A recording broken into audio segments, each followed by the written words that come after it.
Pass out our little cookie bags. Oh, yeah.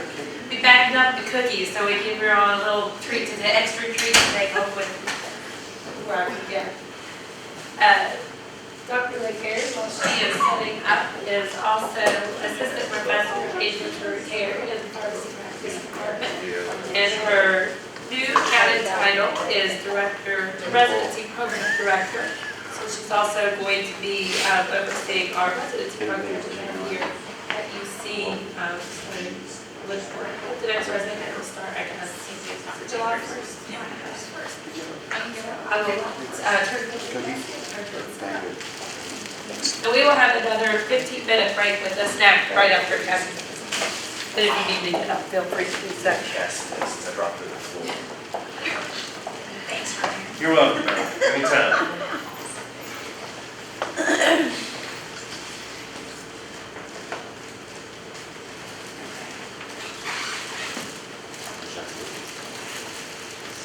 Okay, so I'm going to be talking about the 4 preceptor roles and how that can maximize student and resident learning. As Julie said, I am the new residency program director here at UC. Yay. So of course I have to incorporate the preceptor roles and residency learning. Okay. So my learning objectives for all of you are to differentiate between the 4 preceptor roles, to select appropriate situations in which to use each of the 4 preceptor roles, to discuss the relationship of the preceptor roles and the cognitive levels of learning, and to describe various learning styles and various methods of assessment.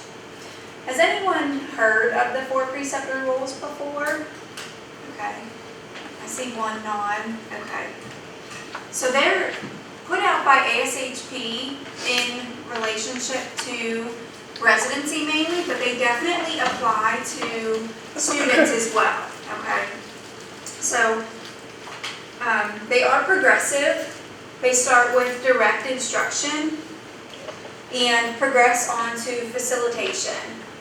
And they, for each concept, the 4 preceptor roles apply. So, for instance, if we're talking about diabetes, maybe the learner has a really good foundational knowledge of diabetes. So, you can start with modeling because their foundational knowledge is such that you don't have to provide any didactic teaching, so you don't have to give any direct instruction. However, maybe their foundational knowledge with another topic, such as something in the acute care world, like, give me an example, antibiotics or something, is basically non-existent, or fluids and electrolytes or something is basically non-existent. So at that point, you would start with direct instruction, okay? So we're going to go through each of these different roles, and at the end we'll talk about some examples, okay?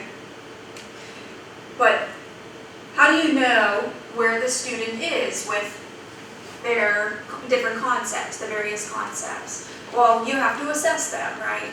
So there's a lot of different ways you can do this. You can give them some type of pre-rotation quiz. You can just kind of talk about the various concepts. But a lot of times I find that I end up spending a lot of time with students trying to figure out what they know and what they don't know. And I also find that some students are really good at faking it, right? Do you guys see that too? They can pretend that they know, and then later on when we're talking about patients, I figure out, you don't actually know this disease state. We're going to have to back up and go back to direct instruction, where maybe I took your word for it and moved further down this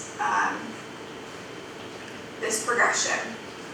Okay, so, but initially, I give my students a questionnaire, or not with any like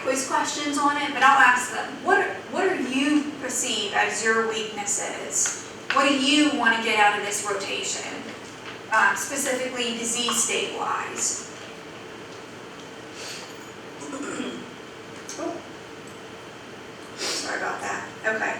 So the first preceptor role is direct instruction. So this is the passing of information. This is the didactic teaching, basically.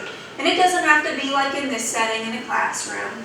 This can be, like it says, activities at the bottom, reading of articles. You can assign them an article. Go home tonight, read this article. Or go home, read the diabetes chapter. And then tomorrow, we're going to have a topic discussion. You're going to tell me what you got out of that article or what you read in that chapter. And like I said before, this is helpful for learners that have basically little to no previous exposure to a topic. And this is helpful for teaching new pieces of information.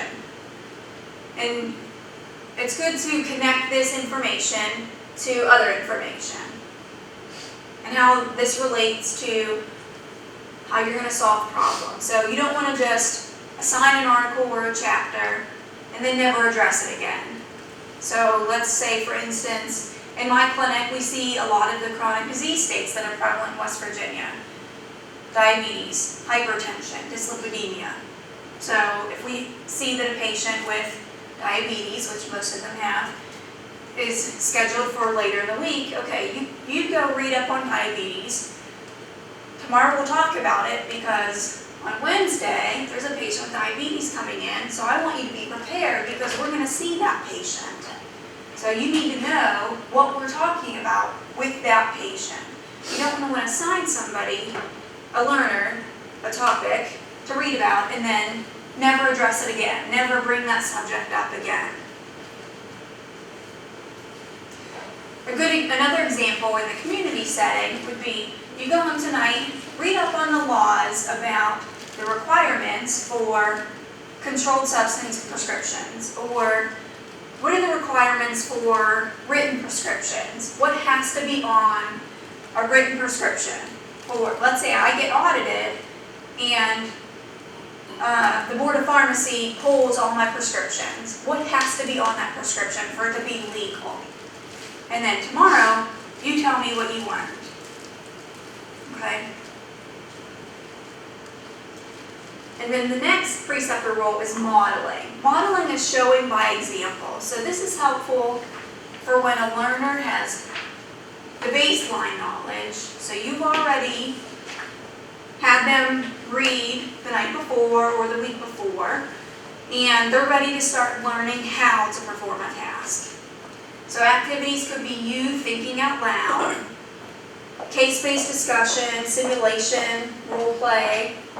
So we just talked about the diabetes in your ambulatory care clinic, or the patient that you told me to go read about the laws. So the student that you had looking up the laws.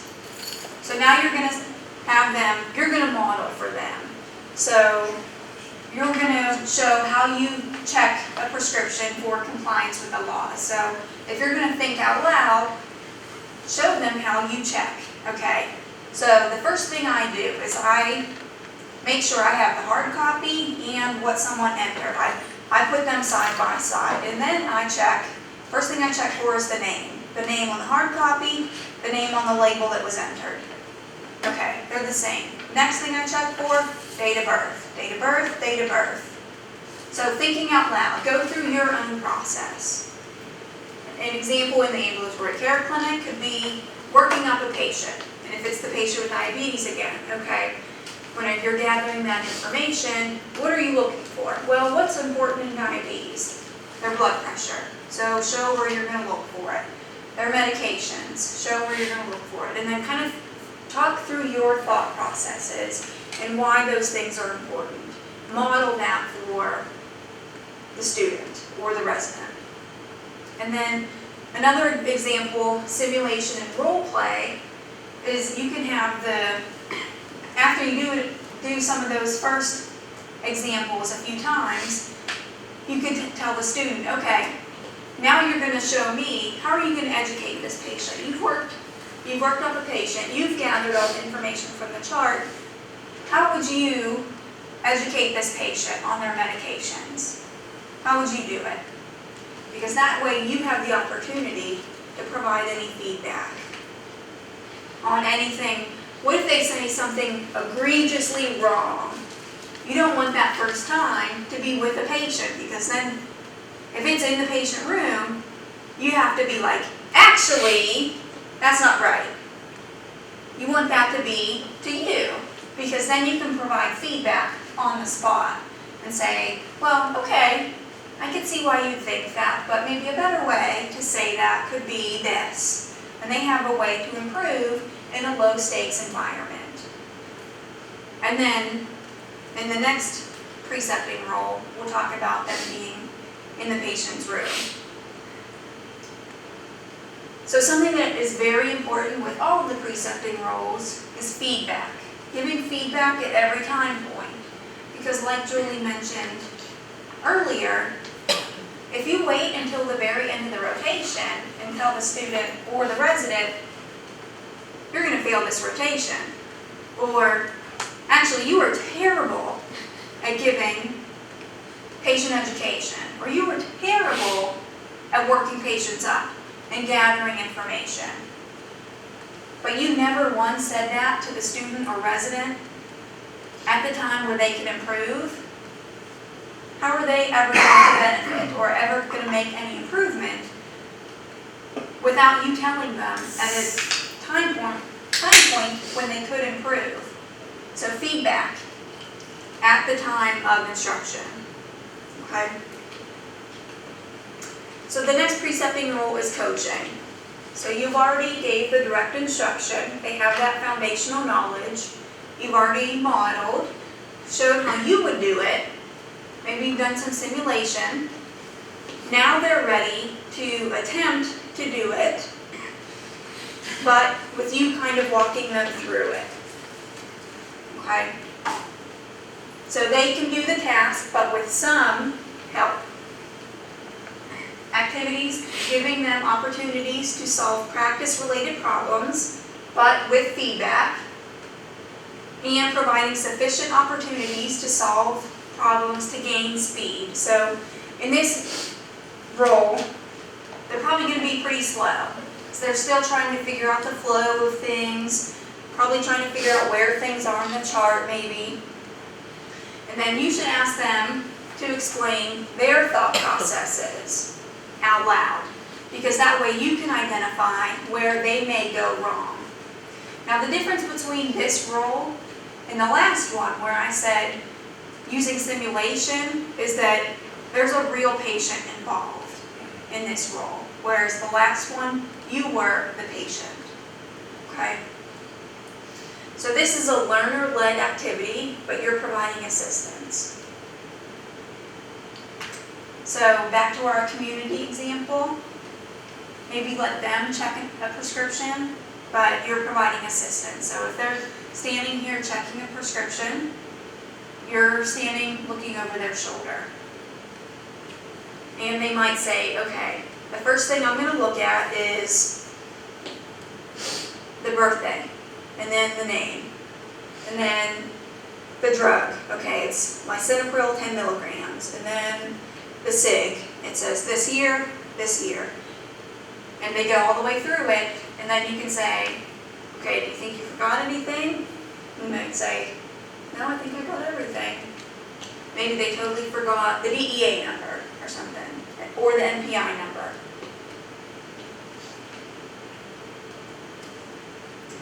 So then another activity that would be beneficial .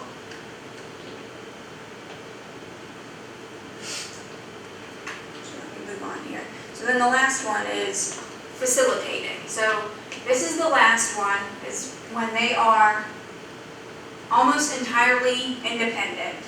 You are there only to fill in any gaps that may or may not be present and to provide feedback. And then eventually, depending on how good the student or resident is, you may decide that it's no longer necessary for you to be there. So that this role is appropriate for when the learner they have the baseline knowledge, you've already modeled, they've been coached, and they're ready to be totally independent, or almost totally independent. And a good activity here is for them to evaluate themselves. So at the end, come out of the patient room and say, okay, what went well? What can you improve on? Teach them to self-evaluate. Because they might come out and say, oh, that was great. I did awesome. And you can say, well, okay, but I might rephrase this. Use patient-friendly language. Don't say hypertension, say blood pressure, things like that. And then make sure they improve upon that. Give them sufficient opportunity to improve upon things like that. A lot of times, learners don't want to be pushed out of their comfort zone. They don't want to get to this point. They don't want to be independent.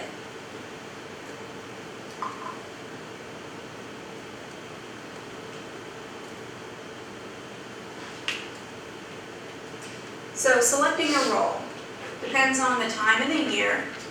So if it's a student and they start with you on Monday and it's their very first block, you may never get to coaching or facilitating. But if it's their block 8 out of 9, hopefully you do get to coaching and potentially facilitating.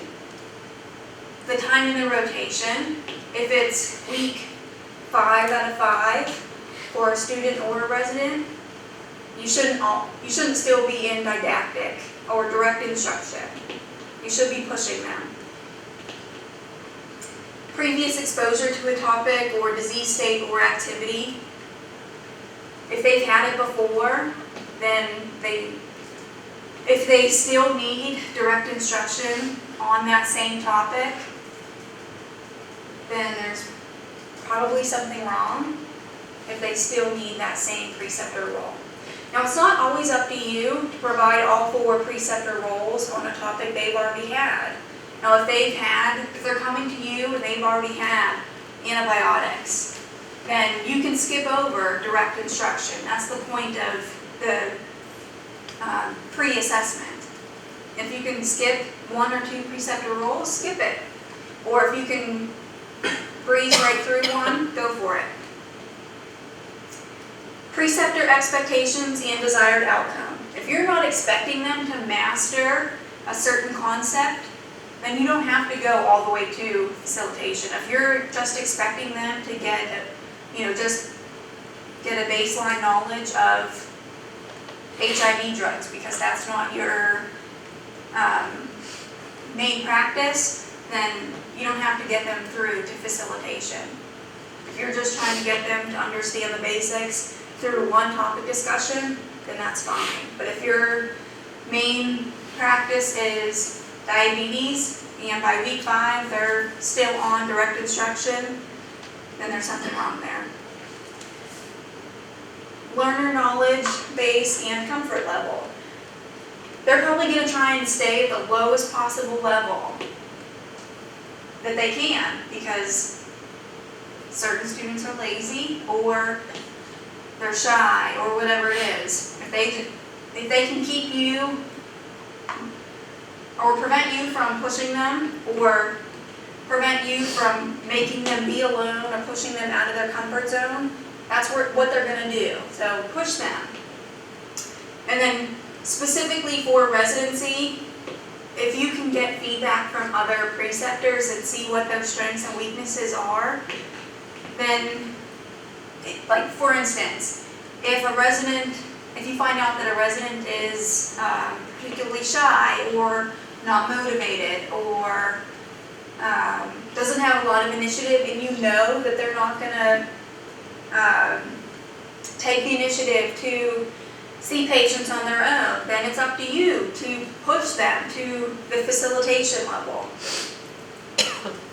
And a lot of these require discussion with the learner. So you need to go out of your way to figure out what level they are at with certain concepts. And like I said before, certain concepts, they might be at the level of direct instruction, but certain concepts they might be at, you might be able to skip over direct instruction and modeling, go right to coaching with. So it really depends.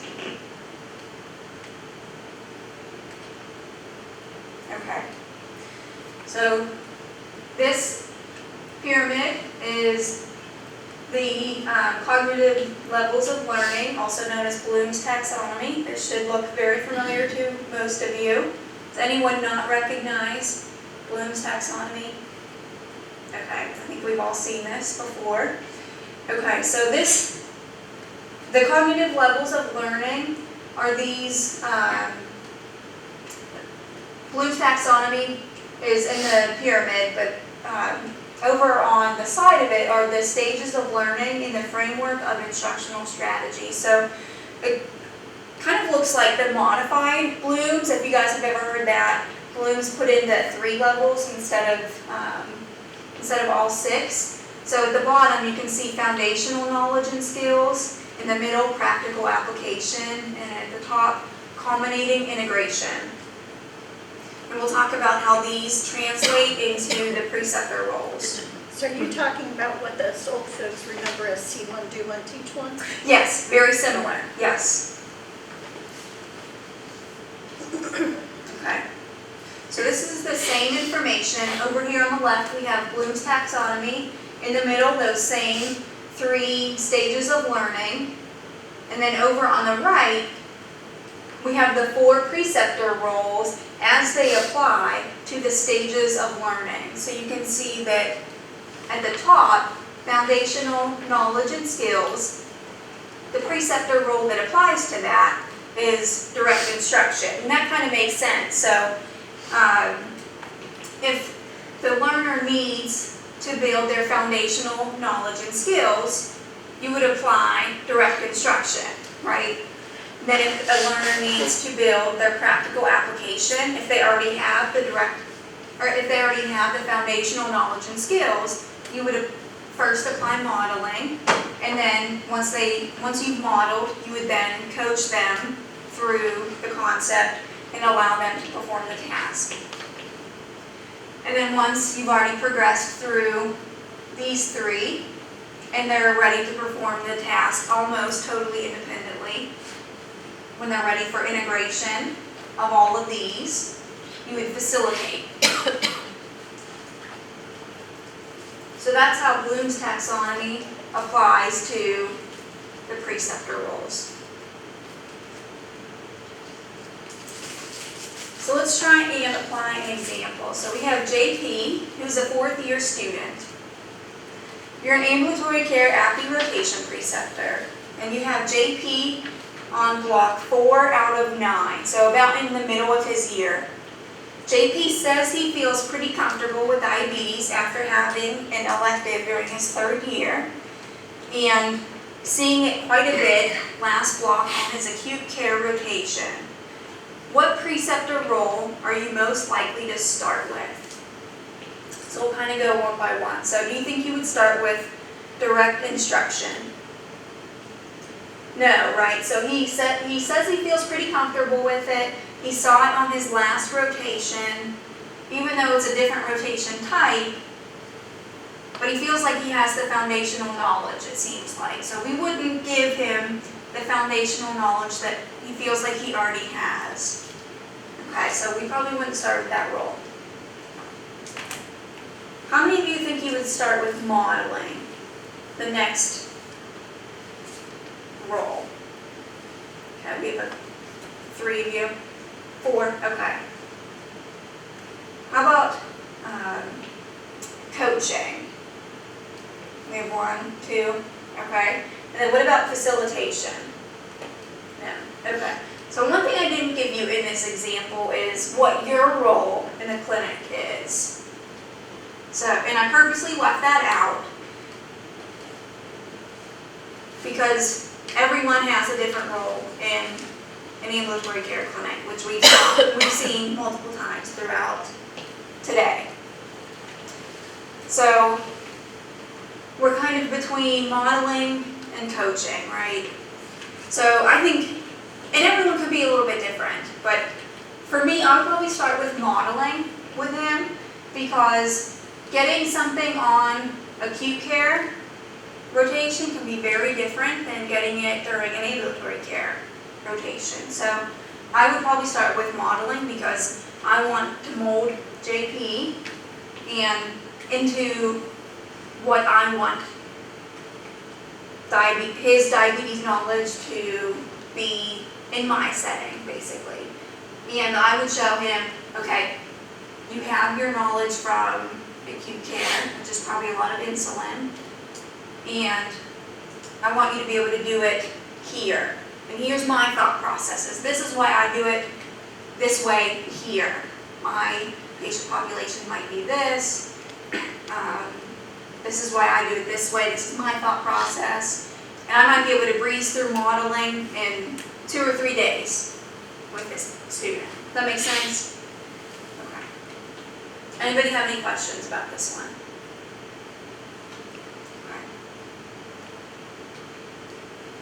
Okay, one more example. We have MA. MA is a PGY1 resident, and you're an internal medicine specialist about to take MA on rotation. It's now May, which is the second to last block of the residency year. And after a discussion, MA tells you that she thinks her knowledge base is adequate, but she feels very uncomfortable attempting to round independently. Other preceptors have said that MA really needs to be pushed in order to do anything on her own. What preceptor role would you select? How many of you would start with direct instruction? Probably not. Because she says that her knowledge base is adequate, she thinks. How many of you would start with modeling? What about coaching? Okay, about 5 of you. What about facilitation? Okay. So this one could be coaching or modeling. So modeling because she might need to build up a little bit of confidence. Coaching for the same reason, I think. So it kind of depends. So, but probably coaching, I agree with you guys. So definitely not facilitation. You don't want to just let her go totally independent and be out there alone because she's already uncomfortable, and that's probably just going to lower her confidence even more. So I agree. I think coaching, coach her through it, walk her through it, let her be, let her run the show, but you be there to, maybe not run the show is the best terminology, let her lead, but you be there to fill in the gaps, be there to provide feedback, but definitely not independent by any means. Okay. Does anybody have any questions before we move on to learning styles? Does anybody have any questions about how the preceptor rules apply to students, even though they are put out by ASHP mainly for residency? Anybody have any comments about how they could use them for students mainly? Okay. Yeah. Just, it might be useful to explain the different roles to the students so that they can see where you expect them to be, where they should be by the end of the rotation. Because I feel like, you know, for a student, maybe it's their first rotation and they don't know what to expect. They may not know that they're going to be in there, that they're expected to be in the room with the patient alone. Like just giving them expectations up front, you know, we're going to start with some direct instruction, then I'm going to model it, then I'm going to coach you, then I'm going to facilitate it. So that way it helps them understand where they are and where they need to be, and that can help with the evaluation process as well. That's a good idea. That could help them set their own goals too. Yeah. That's a good point. I think in my own mind, I don't expect a student in the first couple blocks to be able to get to the point of facilitation, but in probably like third or fourth, fifth blocks, middle of the year, I expect them to get there, but I don't expect them to be totally independent. But then in the later part of the year, I expect them, I never let a student be totally independent. I never leave the room and let them be alone. But I expect them to be able to lead, the patient education in that part. I think that's a good point. Explaining the roles, and this is where I expect you to be, so that they don't expect to just kind of be talked at the entire part and just be expect to be at the level of direct instruction the entire time. Because I guess I don't know what other preceptors are doing and how they're precepting other students. That's a good point. Does anyone else have any other comments? I think to make it clear to them that it's totally different than their IPPE, Yeah. that it's no longer observational, that they really have to have application and intervention. Yes. And that's going to be really hard for them. I think you're right. Okay. So we're going to move on to learning styles. So there's a lot of different types of learning styles and a lot of different methods for assessing learning styles. But this is something I like to do. I have a little questionnaire that Julie developed actually before I took over her practice site when she became experiential director. But something I have added since I started using it is, how do you learn? What is your learning style? Because I have found that certain students, I just get like blank stares when we talk about patients, or certain things that students submit to me are very different. And so once I started asking, what is your learning style? It's been very interesting, and it's made me very aware that different students learn very differently from each other. And I haven't started doing formal assessments of learning styles, but once I've started developing this presentation, I think I'm going to. And we'll kind of talk about why. But like I said, there's a lot of different learning styles, and I'm going to focus on two. But a few comments that students have made to me since I've been using my little questionnaire is that one particular comment was, I don't learn by being asked questions. And once I heard that one, it was like, well, what do I do with that student? Because I always ask questions in order to find out their thought process. Like, why did you do that one? What was your thought process behind choosing that drug? Or what was your thought process behind searching for that lab? I just want to know that they know what they're talking about. And then something else I've heard that was a little less shocking, but one student, he was a visual learner, but only like one very specific type of visual learner. He liked graphs, but not figures or diagrams, just graphs. That's it. So that was very unique. But the one about I don't learn by being asked questions, I was shocked. What'd you do? Asked questions. I still ask questions because I kind of thought that was like his way of trying to Not participate. not participate. Yes. So that one was interesting. So okay. And I think sometimes students don't know how they learn. So we'll talk about,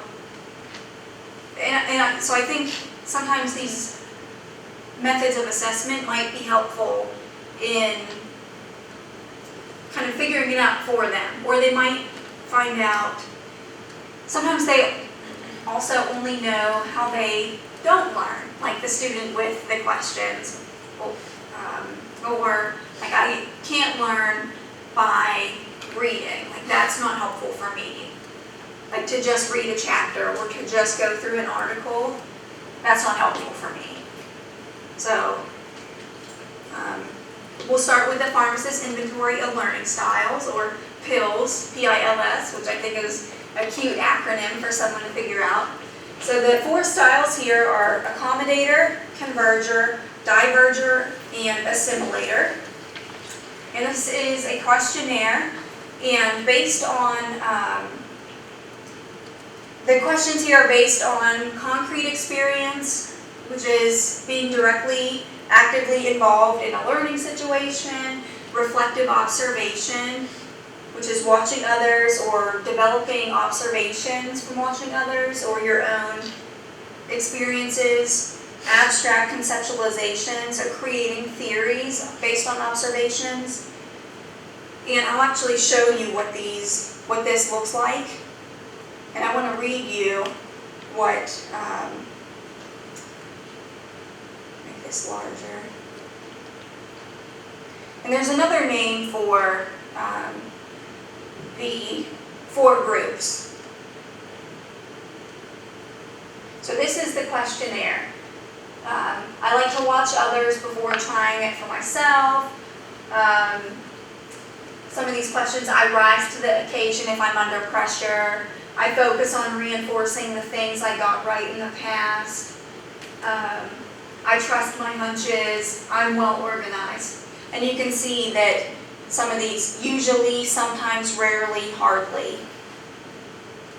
And they select the letters, and the letters correspond with the different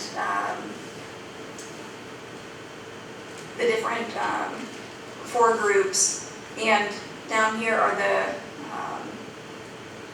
4 groups. So I'm going to read these out loud to you guys, and I want you to pick out which one of these, based on the descriptions, you think pharmacists are more likely to be. And then also pick out, based on the description, which one of these groups is most alarming to you. Okay, so A is the enactor. You enjoy dealing directly with people and have little time or patience for indirect or soft sell jobs. You enjoy looking for and exploiting opportunities as they arrive. And have an entrepreneurial spirit.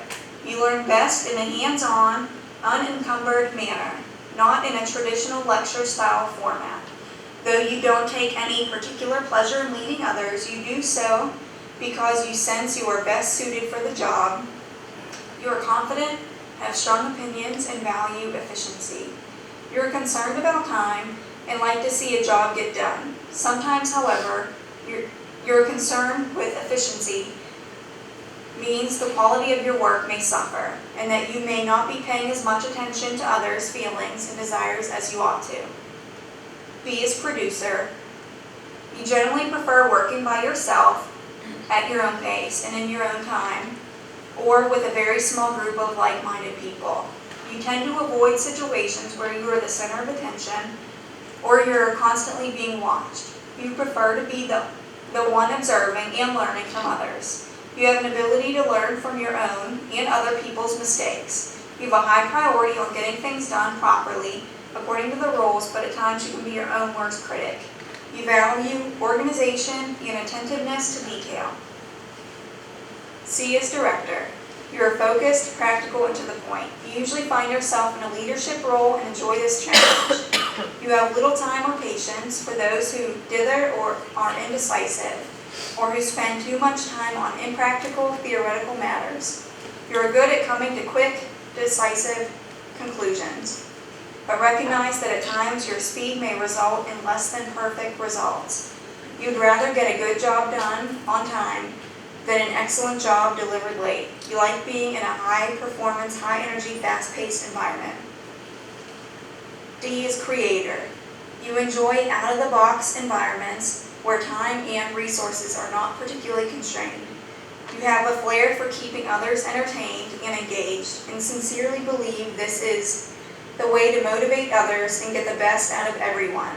You are most concerned sometimes too concerned about how others perceive you. And you place a high priority on harmony. You find little difficulty dealing with complex, ambiguous, theoretical situations, provided there is not a lot of pressure to perform, but sometimes have a hard time dealing with the practical day-to-day issues. Does anyone have an opinion on which ones pharmacists are more likely to be? I would guess the producer. Pharmacists are most likely to be producers. Are there anyone have an opinion on any of these being alarming? Creator. Creator. So you have a flair for keeping others entertained and engaged. You find little difficulty dealing with complex, ambiguous, theoretical situations, provided there is not a lot of pressure to perform. That's a little alarming to me. I thought A was a little more. Yeah, you have little time or patience for indirect or soft sell jobs. That one, to me, is not quite as alarming as creator. But I think this would be interesting to just know their strengths and, I don't want to say weaknesses, but where they may excel and where they may not excel. So the producer is also known as the assimilator here. And the creator is another name for diverger. Make this big again.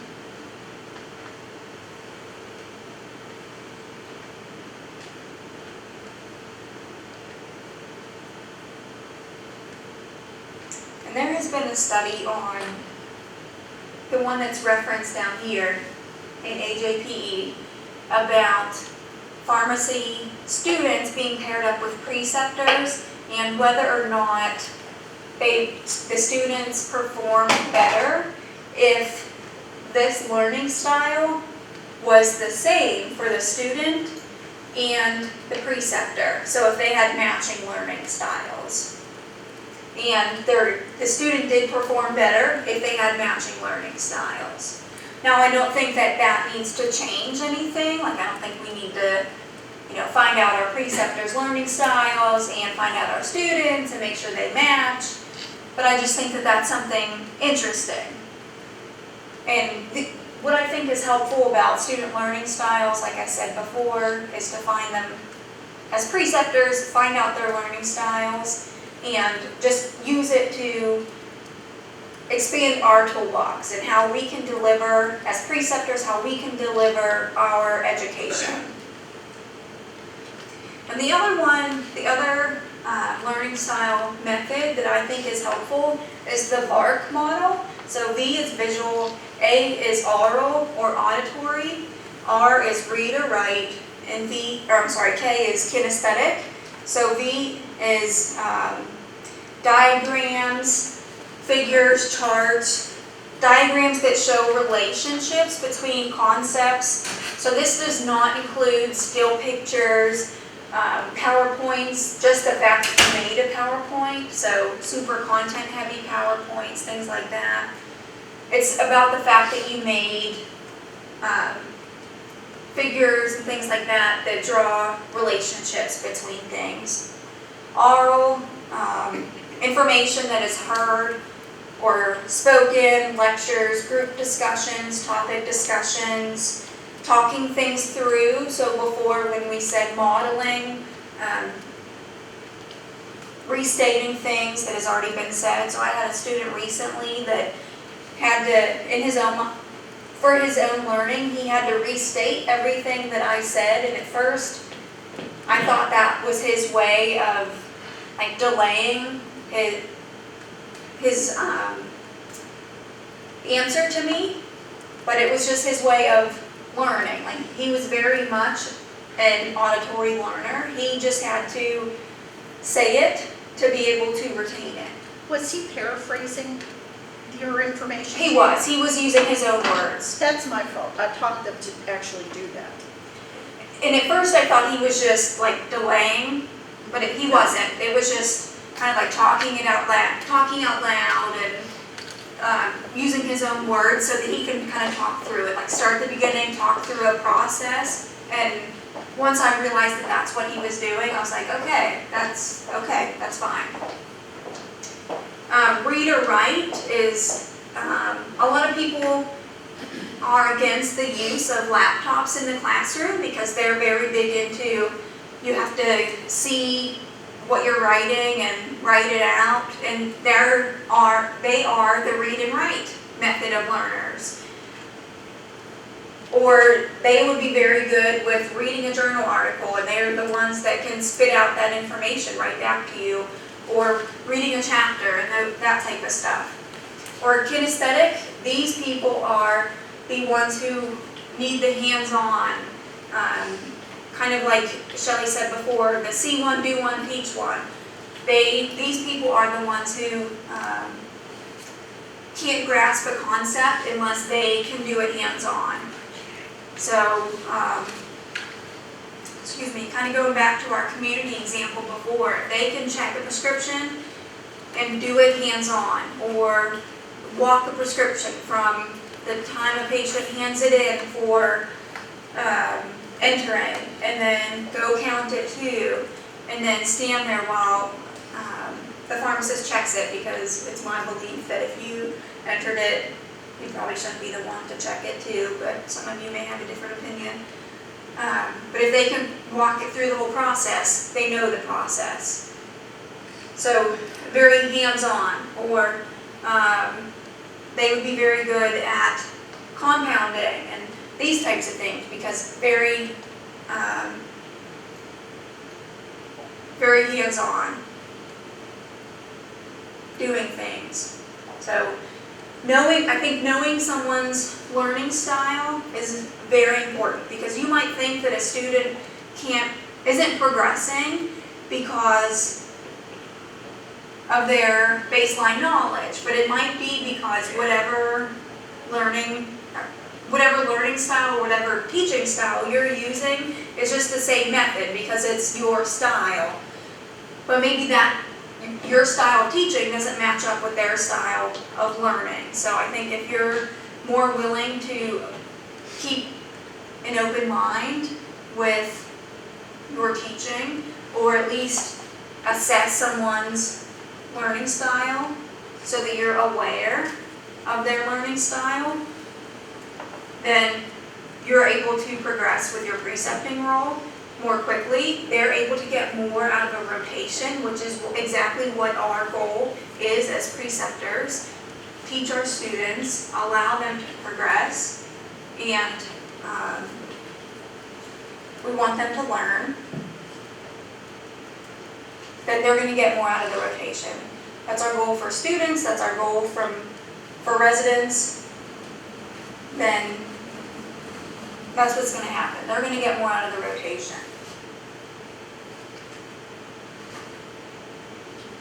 So does anybody have any questions? That one study you were quoting with regards to like preceptors to like students, Mm-hmm. Did they assess the quality of the student afterwards? I mean, did they have improved quality, or was that just subjective information? I think it was just subjective. Okay. Yeah. Yeah. For the VARK model, is there information, like is there some, one of the models that most pharmacy students would fall into for that one? The VARK? That one, no. Mm-mm.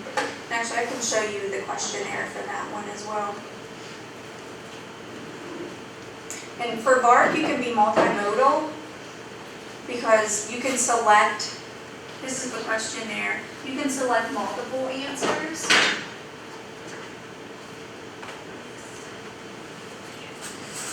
So, and I thought these were pretty interesting because I took this questionnaire the other day Now, I thought it was pretty hard because these questions are, like the first question, a group of tourists wants to learn about the parks or wildlife reserves in your area. You would, and the answer choices are, take them to a park or wildlife reserve and walk with them. Talk about or arrange a talk for them about parks or wildlife reserves. Show them maps and internet pictures. Give them a book or pamphlets about the parks or wildlife reserves. And then select all the apply questions. Then the next question is, you're planning a vacation for a group. You want some feedback from them about the plan. You would use a map to show them places. Describe some of the highlights they will experience. Phone, text, or email them. Give them a copy of the printed itinerary. So they're very unique questions, I think. One's about wildlife, one's about the vacation. Then you have a problem with your heart. You would prefer that the doctor showed you a diagram of what was wrong, gave you something to read about to explain what was wrong, described what was wrong, used a plastic model to show what was wrong. So like I said, these are all select all apply. And then you would submit at the bottom. And then this website actually gives you like strategies for learning and for studying and stuff like that. And I looked at all the strategies for all of the, for each one, and it says, everyone tells you to study with people of your own type. So I thought that was pretty interesting. Well, you know. But my learning type was kinesthetic. So I would guess that a lot of pharmacists would be kinesthetic, but I haven't found anything documented in the literature about that. So I would guess that we would all want something hands-on and be able to do a lot of things to be able to learn about it. Does anybody have any other questions?